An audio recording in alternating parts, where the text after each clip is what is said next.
একটা বড় বাসা নিয়ে থাকার যেমন কিছু সুবিধা আছে, ঠিক তেমন অনেক বেশি অসুবিধাও আছে।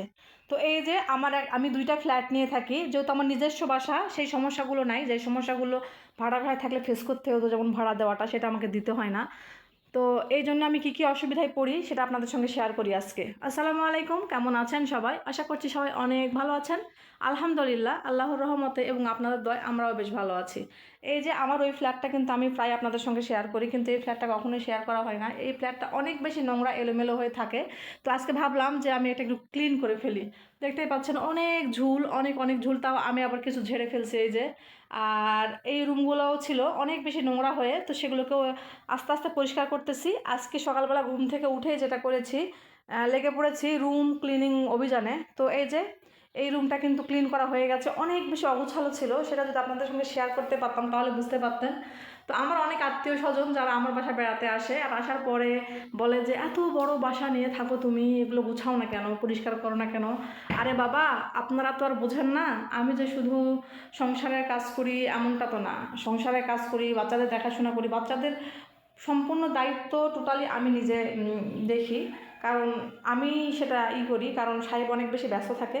আর শুধু বাচ্চা সামলানো, সংসার সামলানো ছাড়াও কিন্তু আমি সাহেবের সঙ্গে তার বিজনেসের কাজে হেল্প করি। তো এই জন্যই আমি অত বেশি গোছানো থাকতে পারি না যে এতগুলো এগুলো ময়লা বের হয়েছে আর এগুলো সুন্দর করে সাইজ করছি। তবে যত কষ্টই হোক কাজ করতে, গোছানোর পরে কিন্তু মাশাআল্লাহ অনেক সুন্দর লাগতেছে দেখতে। তো এই যেটা আমার মেশিন, আমি টুকটাক কাজও করি। আমার নিজের যে সেলাইগুলো সবগুলো আমি নিজে করি, বাচ্চাদের টুকটাক আমি করি।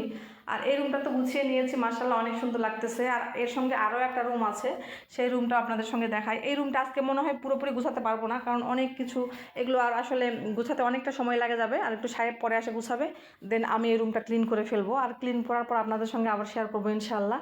আর এই রুমটা দেখেন এত বেশি অগোছালো ছিল, এটা আমার বাচ্চারা মূলত খেলে। তো এটাও গোছাইছি, সেই সঙ্গে বারান্দার গাছগুলো অনেক বেশি নোংরা হয়ে গেছে।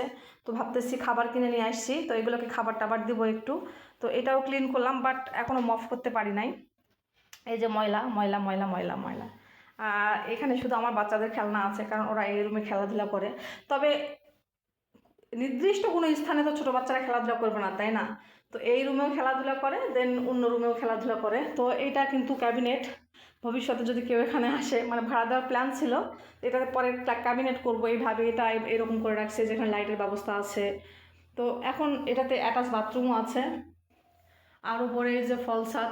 আর এই সাইডে আমি এটা করে নিছি, ভবিষ্যতে কোনো দিন যদি ভাড়া দিই তাহলে তো ভাড়া দিলাম, আর যদি না দিই তাহলে এখানে একটা সেলফ টেলফ অন্য কিছু বানাবো ইনশাল্লাহ। পরে সেটা আপনাদের সঙ্গে শেয়ার করব, যদি কখনো বানাই দেন আপনাদের সঙ্গে শেয়ার করব। তো ঘরটা গোছানোর পরে কিন্তু মাশাআল্লাহ অনেক অনেক অনেক সুন্দর লাগতেছে মন থেকে।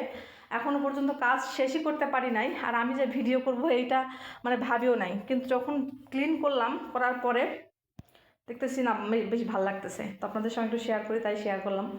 আর এই যে আমরা গ্রামের মানুষ, গ্রামের দিকে মানুষেরা কিন্তু সব কিছু স্টক করতে ভালোবাসে। এখানে আমি পেঁয়াজ, তারপর রসুন এগুলো স্টক করছি যখন দাম কম ছিল তখন। আর সেই সঙ্গে এখানে এই যে দেখতে পাচ্ছেন এই বেডের নিচে এগুলো কিন্তু কচু, এগুলো কিন্তু আমি আমার শ্বশুর বাড়ি থেকে নিয়ে আসছি। মানে আমার শ্বশুর কিন্তু লাগায় না, আপনারা তো জানেন তিনি অসুস্থ।